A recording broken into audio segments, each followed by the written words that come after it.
It's a winning argument. It's win, win, win, win, win all around. So much so that even someone like myself, who is heavily critical of the Democratic Party all the time, shut up and said, Hakeem Jeffries is my GOAT. Chuck Schumer is my GOAT. They're doing the right thing. Remember. But yeah, in any case, Ro Khanna has come out and has talked about how Schumer must resign. And obviously, we're going to cover that. What is happening here? Sonic Fox, thank you for the retweet yesterday, Hasan. Hey, my GOAT. Those weirdos. I can't believe Sonic Fox made it to Libs of TikTok, Twitter. Anyway, let's get it going. Of California. Great to see you, sir. Good to see you, sir. Good morning. So you tweeted yesterday in response to a number of centrist Democrats caving to the Republicans and voting for the shutdown deal. You tweeted this: Senator Schumer is no longer effective and should be replaced. If you can't lead the fight to stop healthcare premiums from skyrocketing for Americans, what will you fight for? What led you to that conclusion, Congressman? Just a moral disgust. I mean, I know personally, as I'm sure you do, people whose premiums are going to go up $1,000, $2,000 a month. Millions of Americans are literally going to get kicked off healthcare, and we can't fight to make sure that their premiums don't go up after the Tuesday wins. It's just political malpractice. Here you have Donald Trump on the ropes, scrambling, trying to make some deal. And we basically say, well, we don't care if the premiums go up. Like, what do we stand for? So he needs to be replaced and step down. More Democrats need to be calling for that. The only reason they aren't calling for it, let me be blunt, is because you offend a lot of donors. There are a lot of billionaires. There are a lot of donors that contribute to the DSCC, that contribute to Chuck Schumer. But, you know, we've got to make a choice of this party. Are we going to be beholden to the donors that have gotten us 2 terms of Donald Trump, or are we going to listen to people? Sir, the cope from the Schumer crowd is, well, he voted no. What is he supposed to do? He can't keep his caucus. I can't believe that they thought that that would be valid.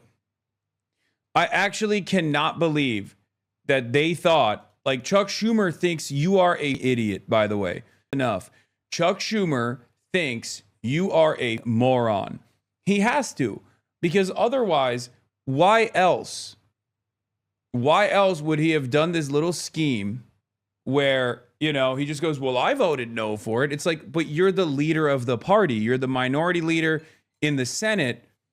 Who would ever believe this? Like, who would ever go, oh, well, he actually did vote no for it. So what's the alternative then? That you are bad at your job to such a ginormous degree? You're so bad at your job that you couldn't whip the votes? I mean, your whip, by the way, his whip in the Senate is Dick Durbin. Dick Durbin voted to open the government without any concessions from the Republicans, okay? Like, it is a ridiculous statement. Schumer is the minority leader. He's either not being honest about whipping the votes and using retiring senators to take the fall so he's not primaried, or he's so weak that he can't keep his caucus together. And I need you to understand, the very fact that Jon Ossoff initially was a yes on the continued resolution, only to turn into a no on the continued resolution, especially because he has a primary coming up, means that Chuck Schumer whipped the votes in the opposite direction. Okay? The very fact that the gang of 8 are either John Fetterman, who is, you know, John Fetterman anyway, or don't have any, or either retiring like Dick Durbin, or don't have any primaries coming up until 2028 or 2030, implies that the Democratic Party knew exactly how unpopular this would look like if they were to concede in the aftermath of an incredible blue wave election that took place, especially at a time when the Trump administration is experiencing unprecedented unpopularity, that the Democratic Party's base of support would punish them. And that's the reason why they went after and got the regular rotating villain structure in the party that exists to do this thing that understandably has been met with a lot of response. When we say it's controlled opposition, this is what we mean. What's your response to that? Come on, Schumer's been in politics for 50 years. I mean, even he couldn't say that with a straight face. He controls the caucus. He determines when a deal can be cut. He obviously gave them the green light. I don't think he would even deny that. He didn't call up Dick Durbin, his number 2, and say, hey, Dick, Maybe you shouldn't be voting this way. So this is the typical game. It actually adds to the cynicism. I mean, if he had just voted for it, at least he could have made, maybe he has a principled argument. But this is the worst of both worlds. It's like, look, I'm going to try to play a political game, but at the end of the day, the premiums are still going to go up. So, Congressman, let me play devil's advocate here. So what the centrists say is basically like, look, the Republicans drew a hard line. They were not bending. Trump isn't even negotiating with us. They say they will not give us anything other than this. And meanwhile, you've got 40+ million people who are going hungry without food stamps. You've got all these federal government workers who are out of work, not getting paychecks. You've got increasing chaos at the airlines. I know you yourself have suffered from some of the air travel nightmares. We're heading into Thanksgiving here. Like, we're trying to be the adults in the room. What do you say to that? Well, look, obviously people are suffering. In my district, they're suffering in terms of the SNAP benefits being cut. There's no doubt that on the airlines, I mean, I was just talking yesterday, I was in the airport 6 hours. There are a lot of lines, cuts, air traffic controllers aren't being paid, congressional staff aren't being paid, federal workers aren't being paid. I get all of that. And what we should be talking about is reopening the House of Representatives so we can vote to extend SNAP benefits, pay troops. I think we had a lot of leverage to continue to put the pressure on to do that. But you had Donald Trump literally saying we lost the election because of this. We need to get some. I cannot believe it. I genuinely, look, I know the Democrats are bad. I talk about that every day, right?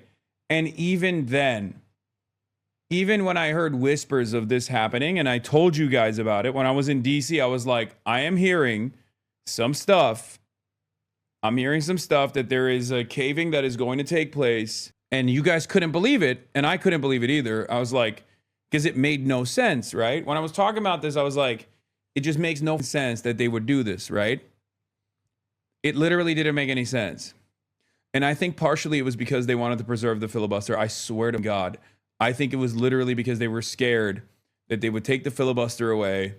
And honestly, it's either that, because like nothing makes logical sense. What they are doing here does not make logical sense. Do you understand? It doesn't make any logical sense. It defies logic. It defies all logic from like gamesmanship. It defies all logic for why a party would operate this way. It like, it's unbelievable. It is even than the expectations that I have of the Democrats, which is lower than dirt, okay? I assume it was the airliners potentially, but like, once again, why didn't they go to Trump? I still think it must be the filibuster. At least like the only logical sense here, the only logical movement here is that they did not want the filibuster to get they did not want the filibuster to get and they were just like, oh, if Trump is serious, like he has the capacity to whip the votes in his party to the filibuster and go with the nuclear option, and then we can't, and then we actually have to do legislation which will harm our which will harm our corporate donors' interests. Because like remember, no filibuster in the Senate means much easier passage of bills. A Democrat president and a majority Senate and a majority Democrat Senate and a majority Democrat House of Representatives could quite literally get together a comprehensive healthcare bill like Medicare for All and pass it, okay? It's a major hurdle. The filibuster is a major hurdle. It's not in the Constitution. It is just a procedural hurdle that exists that has evolved throughout the years to basically turn into this thing where senators don't even have to stand up and deliver speeches any longer. It's just a mere ever-present threat of a filibuster means that every single massively consequential bill has to pass with supermajorities. And I know that the Republicans don't want the filibuster to go away because they use it against the Democrats. Democrats don't want the filibuster to go away because they don't want to legislate. Do you understand? Here's the Fox News host also echoing this statement, which, take it with a grain of salt, obviously. But there was a very, very, very scary lesson that the Democrats basically reinforced here.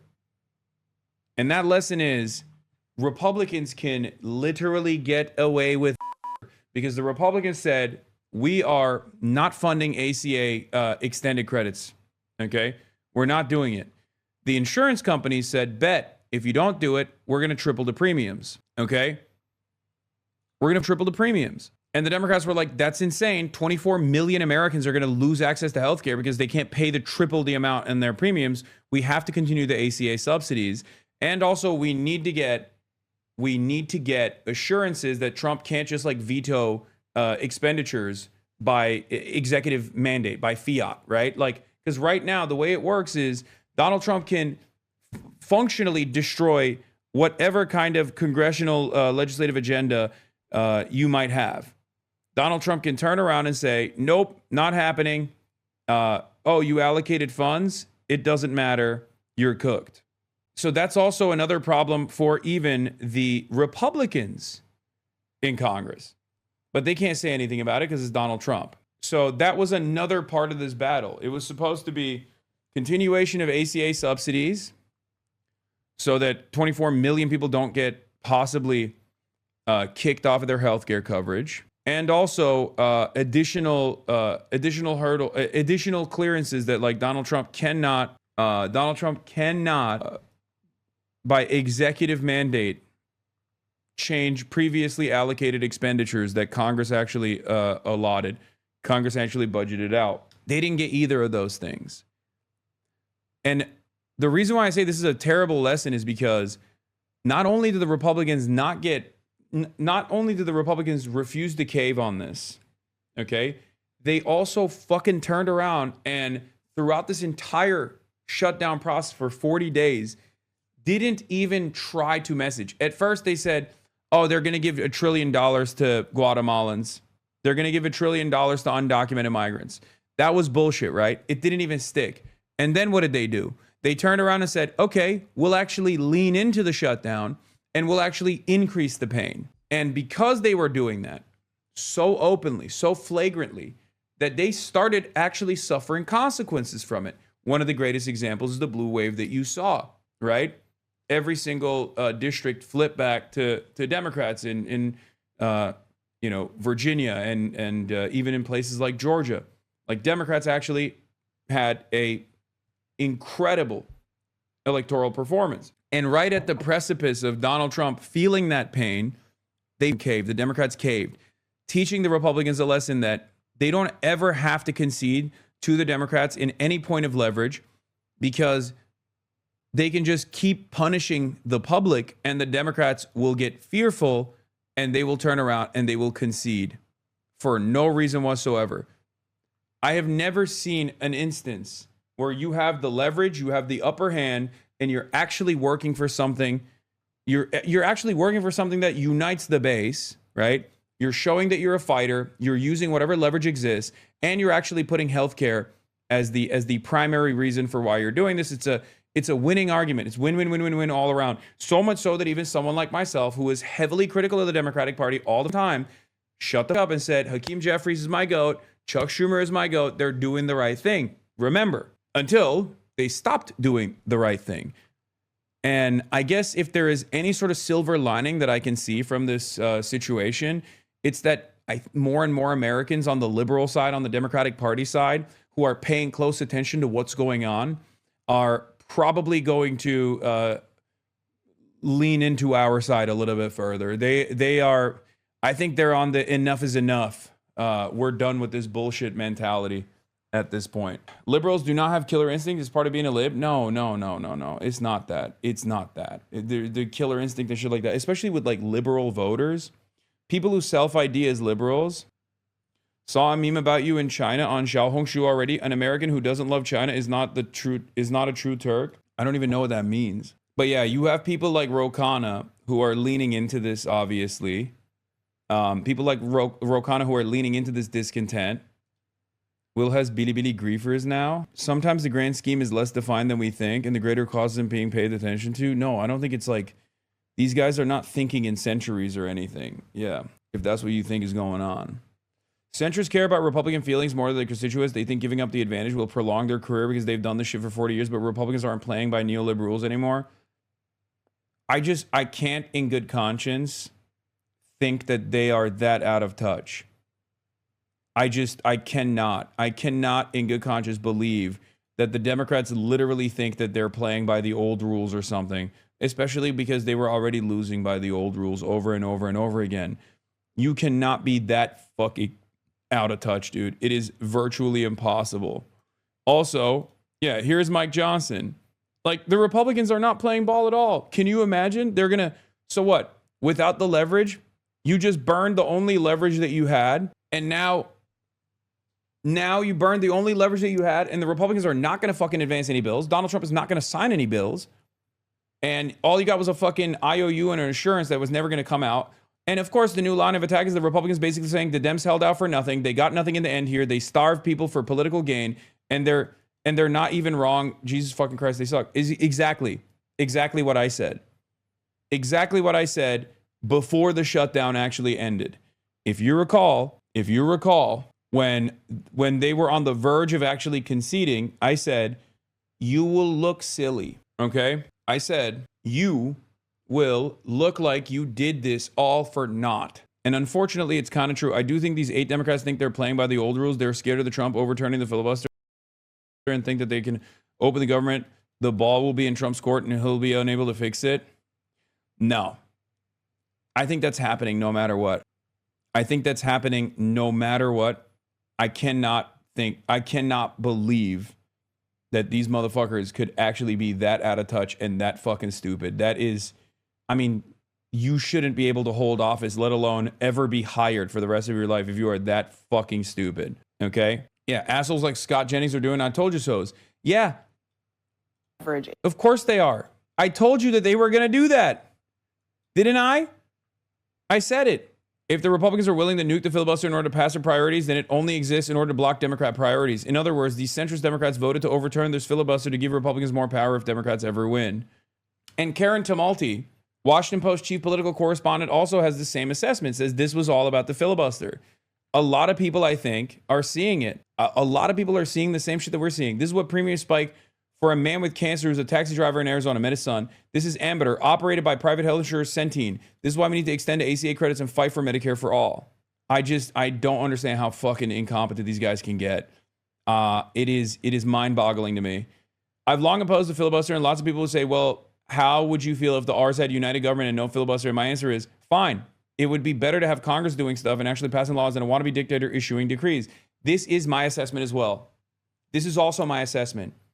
Remember, last week I was talking about this when there was some chatter about nuking the filibuster, and I said this is not a bad thing. Nuking the filibuster is a good thing because the filibuster is a significant hurdle for any kind of initiative that you build out. It's much easier to break things. It's much more difficult to build things. And if you are the left party in this country, if you are the Democratic Party in this country, you are constantly trying to expand the pre-existing social safety nets, right? At least in theory. The Democrats don't do that, but in theory, that is what the left party is supposed to do.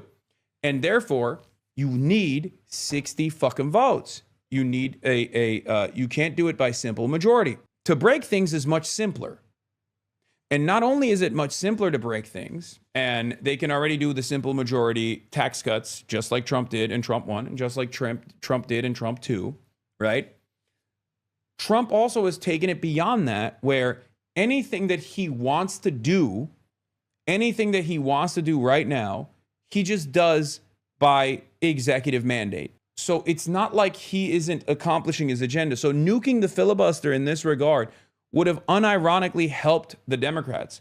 Partially, it would have helped the Democrats because then they could have a potential majority, because who knows how crazy things get by the midterms, right? They could potentially have a majority in both the House and Senate, let's say, and then it would all be up to Donald Trump's vetoing power. Like, they could just constantly start pumping bills out, okay? And it's such an obvious point that even Ezra fucking Klein is in agreement with us, chat. Think about that. I worry that the Democrats have just taught Trump that they will fold under pressure. That's the kind of lesson he remembers. Obviously, it's the lightest fucking version of how devastating this is in reality. It is the lightest criticism that you can apply, but it's even Ezra Klein is on our side. Like, think about that. The only person who seemingly doesn't get it is fucking near attained. Schumer voted no. How about some tweets on the yes votes? What do you mean Schumer voted no? How about some tweets on the fucking yes votes? What are you saying? Again, if that's your counter, if that's your fucking counter, okay, you think every single voter is a moron. You think Americans are fucking stupid, okay? And even stupid people know when they're getting fucked. I'm sorry, I do not believe Americans are that stupid. I don't. It's crazy. Any American that is actually paying attention to what's going on here is going to go, why the fuck did you not keep fighting? What are we doing? How could you just like give up without any concessions? Do you not care about the 24 million people who are going to have their healthcare coverage lapse? Do you not care about that at all? Because that's what you're doing. You're admitting that you don't give a shit about that. You didn't want to fight hard enough. And also you're doing it in the worst way possible. In the worst fucking way possible, where you're basically showing everybody that you're always going to concede. You're always going to concede. Anyway, even MSNBC is shitting on the Democrats. Let's take a look. If left or right or more progressive on ACA subsidies, almost 80% of Americans want the subsidies to continue. That's not left or right. That's right and wrong. Almost 60% of Republicans want the ACA subsidies to continue. Chuck Schumer should have negotiated a better deal. He should have been in the public more. He's not a bad guy, any stretch. He's just not the right person at the right time. We're going through a different time. You're dealing with a GOP that's an anti-democratic movement. They don't care what the American people think on an issue like this. So CNN right now doing a hit piece on Abdul, thrashing him for tweeting defund the police. This shit is so tiring. It doesn't matter. That stuff doesn't matter at all. I don't think that matters. Guys, think about it. Donald Trump and the Republican Party wanted to rob 24 million Americans of their healthcare coverage by refusing to fund the additional subsidies for ACA.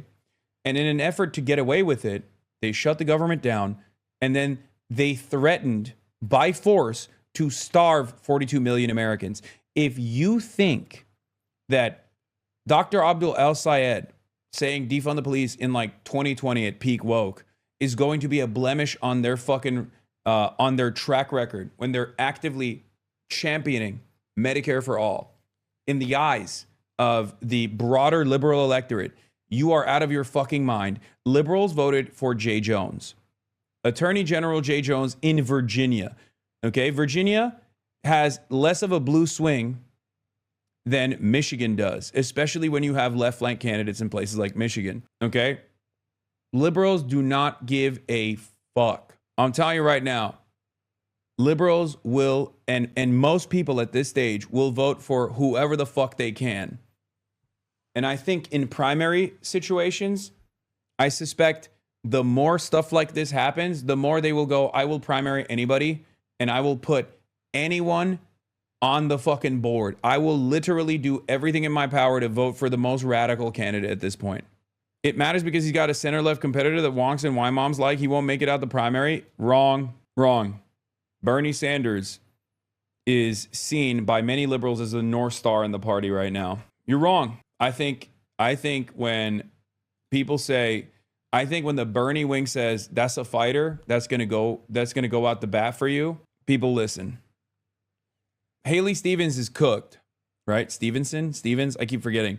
There's another person, Mick Morrow, that is like a somewhat more progressive candidate. But Dr. Abdul El-Sayed will, I think, cook. Yeah. Bernie was asked if he has confidence in Schumer. He said he's backing anti-establishment candidates. Do you still have confidence in Schumer as a leader of the Senate?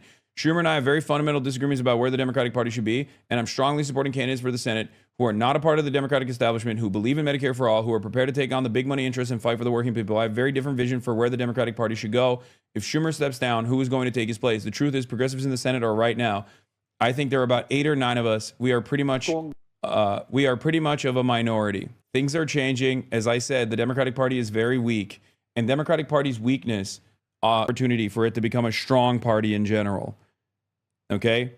However, because the Democratic Party is so fucking weak right now, because the Democratic Party is so goddamn weak at this moment, unfortunately, it creates these unique moments of pain, these unique moments of struggle. Okay? Do you see what I mean? These unnecessary moments of hardship. Given the fact that most left/progressive Dem opponents of the filibuster are willing to bite the bill under the current circumstances shows we really do believe in it.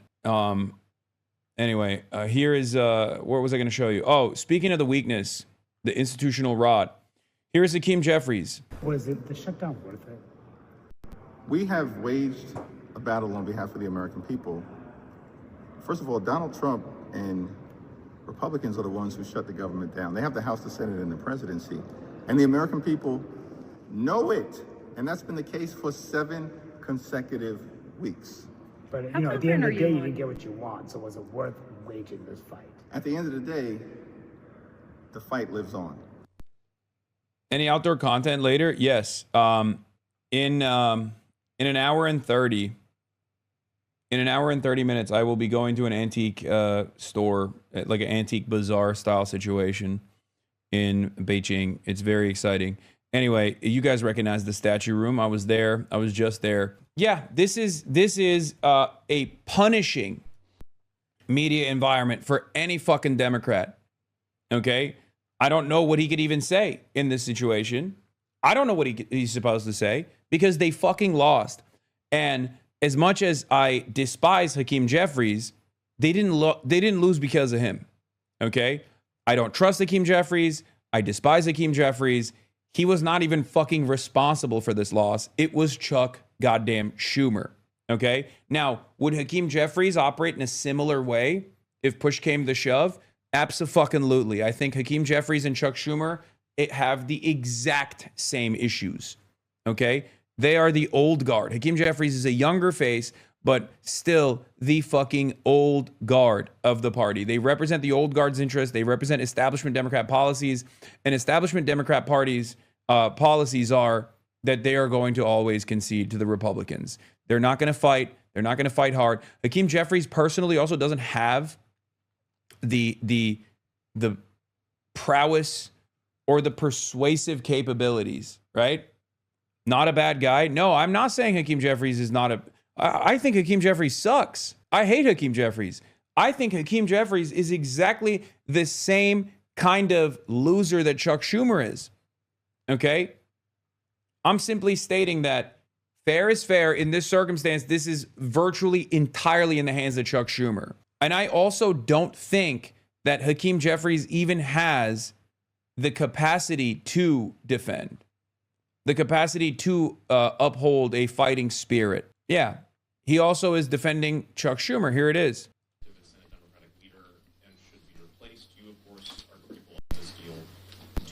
Asked if he thinks Schumer is effective and should keep his job, Hakeem Jeffries replied yes and yes. Yes and yes. I'm so tired of this, man. I just fucking hate it. And in the absence of no alternatives, it's like, what are you supposed to do, man? What are you supposed to fucking do? Like, what can we do? We have nothing. We don't have any solidarity. We have very little labor union power in terms of like expressing labor union militancy, for example. Like, we don't have that. Like, unfortunately, Democrats are the only fucking game in town in the interim. They are the only game in town in the short term. There's no other viable alternative for pushing back against the forces that the Republicans are advancing, the fascism that they are building. So I don't know what to say. But yeah, having Schumer's allies anonymously brief Axios wasn't malicious, just too weak to stop it, is the same Biden is angry leak strategy. It's PR for dummies. We're supposed to applaud that he heroically delayed the dissenters until after the election. I see Jeffries is joining Schumer on the "we think you're all idiots" train. That anyone that says that Chuck Schumer has actually whipped the votes brilliantly is lying to you. And you should understand that they think you're stupid. They think you are stupid. They think you're a dumbass. They think you're a moron. They think you will fall for this. And it's really interesting because by and large, most voters don't pay attention to this stuff. Most Americans don't pay attention to this stuff. But the people that do pay attention to this shit are much smarter than this. House Minority Leader Hakeem Jeffries instructed members to keep focus on healthcare and not on a few individuals in the Senate, according to 3 lawmakers who were in on the call. Yeah. And it's also like very obvious. Yeah, Schumer privately fought to extend government shutdown. Sure. And Biden was outclassing all of his younger aides with his razor sharp mind in private. Like, We've seen this song and dance. These kinds of like fake leaks to the media is not effective. It's not going to work. Dick Durbin thanked Thune for the offer. Leader Thune God. has also promised the Democrats an opportunity before mid-December to present a Democratic bill on the floor with proposals to change the law and protect American families from dramatic health care premium increases. It is my fervent hope that this ends up being a bipartisan effort. It would be such an achievement of the Senate to finally return to that status. I've served in this. Yeah, I love that it's like their argument is, nah, we're just bad. Like incompetence, not malice. Masterful defense, sir, is right. Noah's correct. Their defense against like, how could you have fucking done the spectacularly bad thing is to just turn around and be like, oh, you don't understand. We're just bad at our fucking job, man. We are just dog shit at our job. That's the problem, sir. I'll have you know, I'm not evil. I'm just horrible at my fucking job. Great. Love to hear that. Love to hear that from this insanely incompetent party at a time when there is like exceptional pain, at a time when there's exceptional pain being unleashed by the right-wing forces in this country, and people are desperate for a crumb of defense, a crumb of community defense, a crumb of pushback, especially when they actually fucking had it. It blows my mind. They had it. It was working. I'm sorry.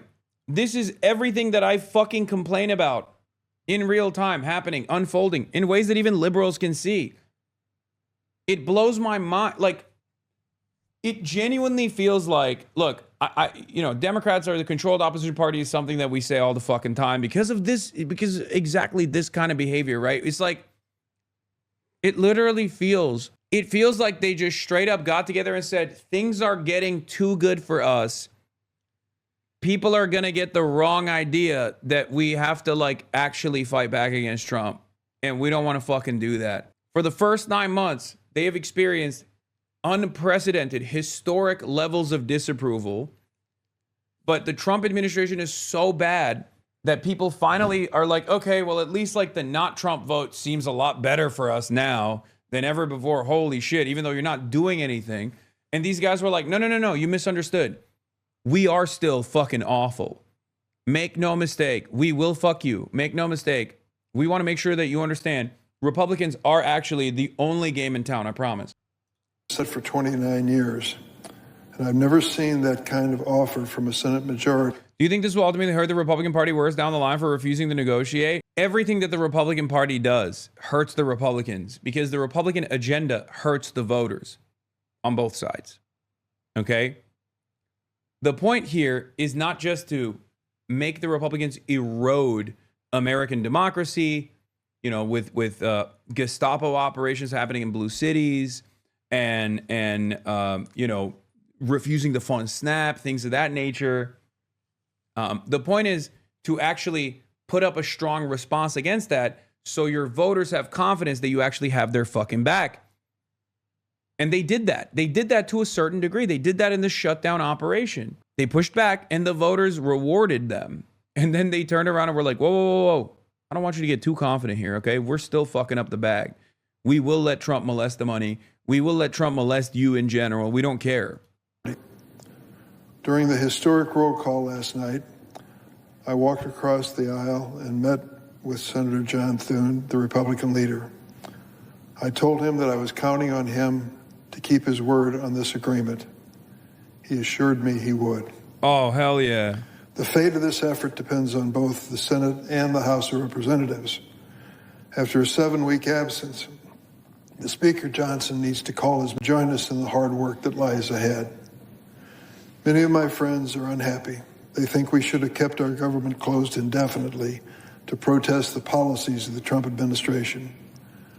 That's not like, remember, Dick Durbin is the second in command in the Senate Democratic Party. Okay, did you get sponsoring for promoting the new Vince Gilligan TV show? No. I would, though. I really liked it. I watched the first 2 episodes and I loved it. Anyway, Dick Durbin is the second in command. He is the whip. Okay, he's the minority whip. And he's over here being like, many of our colleagues are upset that we did the right thing. It's like, dude, your job is to literally, your job under normal circumstances is supposed to be to tell everyone that would say something like that to shut the fuck up. That is your job, brother. And you're the one saying it? Are you fucking kidding me? Of course he's saying it because he's retiring. So he doesn't give a shit. So you can't even do anything to him. He's retiring, and his children and his grandchildren are always going to get cushy fucking jobs because of all the corporate interests that he actually advanced while he was in this key position of power, including but not limited to this last moment. Okay? The opinions of this administration, but cannot accept a strategy which wages political battle at the expense of my neighbor's paycheck or the food for his children. Mr. President. Yeah, Republicans also predicted that they would fucking cave. They were relying on it. Yeah. A group of Senate Democrats give in and agree to deal with the Republicans that would reopen the government without a guarantee that ACA subsidies would be extended. Republicans had predicted that Democrats would cave on the government shutdown as soon as the election was over because they were only keeping the standoff going to motivate their base. Republicans know. Republicans fucking know that their enemies do not care about the population, okay? Republicans don't care about it either. But at least Republicans are honest about their fucking lack of interest in helping the working class, at least in their agenda, okay? Democrats lie and act as though they do care about the working class, only to fucking sell them down, sell them out in this moment of maximum leverage for no fucking reason. Here's Mike Johnson in the House saying it's not happening. We'd like to bring back to the table because that will actually solve the problem and not just subsidize insurance companies. So you're not committing to bringing up a bill? I also hate when Republicans use my arguments about the ACA. Like when they also say that about the unimaginable cost of like higher education in this country, where they'll be like, oh, it's because like loans are subsidizing these fucking institutions. It's like, yeah, that's my job. That's my argument. You can't use that. The fuck? Because he's not wrong. When the Republicans say, why are we doing these Band-Aid solutions? We're just giving subsidies to private insurance companies. They're not wrong. Except the alternative to that is Medicare for all. The alternative to that is socialized medicine. Cutting out the insurance companies in its entirety. Unless it's something like super, it's just like a super rare thing that you want to get, like an elective or something. It blows my mind that these guys also had the audacity to make the correct argument against the ACA subsidies while simultaneously just continuing to advance deregulation in that front. That deals with the Obamacare subsidies before they expire. I'm not committing to it or not committing to it. What I'm saying is that we do a deliberative process. That's the way this always works, and we have to have time to do that, and we will in a bipartisan. This is the Senate. We'd like. Yeah, and also here. Senate votes 53-47 to shoot down the Baldwin Amendment to extend ACA funds for 1 year. A party line vote with every Republican rejecting it. An important vote in this series is Tammy Baldwin's proposal to extend ACA expiring funds for 1 year is structured as a motion to table, i.e. scrap it from the amendment tree, but it'll show the appetite or lack thereof in the Senate to address this issue. What an utter humiliation, dude. News. House Democratic leadership is officially whipping no on the bill to reopen the government. The average monthly SNAP benefits is $177 a person. The average ACA benefit is up to $550 a person per month. People want us to hold the line for a reason. This is not a matter of appealing to a base. It's about people's lives. Working people want leaders whose word means something. Yeah, stop criticizing them. The GOP gave them their word. Is not fucking good enough for you? I know you're saying that as a joke, but there are people who unironically have that opinion. And of course, while the Republicans have openly said that they're just not doing the ACA subsidies at all by vote, which is the least surprising thing of all time. It's the least surprising thing at all time. What's really interesting about this process also is the Republican line of attack against the Democrats. And once again, the Democrats have given the Republicans a gift-wrapped opportunity to say the truth. Here it is. How are Republicans going to use leverage in their fight with Democrats when the Democrats are actually the ones with the upper hand in the eyes of voters? Oh, I'm sure Democrats will be more than happy to open the government now. The election's over. I mean, part of the reason they shut it down was to get through tonight. I mean, I would suspect they'll be glad to open it up by the end of the week. Adam Schiff, he was like, hold the line. AOC, there's lots of rumors of she people said, wanting to hold the open line. it. Look, I don't see what is the incentive for Democrats to back down when voters are basically saying Trump's not doing enough, it's the Republicans' fault, and then Do you think Xi is aware of you? No, of course not. That's crazy. they basically handed the keys in this past election to the Democrats. Where's the leverage? Again, these are blue states electing Democrats, not a shock. Democrats clearly wanted this shutdown to get through Election Day. I do think they are facing pressure from their internal coalitions. The unions, the air traffic controllers, the government employee unions are desperate to get the government back open. They're feeling a little bit of internal heat. But again, the election's now over. I'm sure tomorrow morning phones will start ringing and it'll be open soon enough. This was a political shutdown, and that's what they did. And now Incredible. Yeah. Why is he always on there? Because he's a high-paid CNN special correspondent. And I think we could have gotten an extension. Could we have gotten it permanent on the tax credits? Maybe not. But a year? I mean, there were Republican House members like Lawler who were willing to give a year. And the fact is that we got nothing. I mean, that's what is so frustrating about the situation. And then, I mean, how do you think Leader Jeffries is going to handle this in the House of Representatives, Congressman? So far, he is saying that we're going to fight it with any procedural vote we can. I mean, we need a few Republicans to break. They may break, depending on what the bill is. So the Democrats in the House are going to stay united and fight for the stopping the premium increases.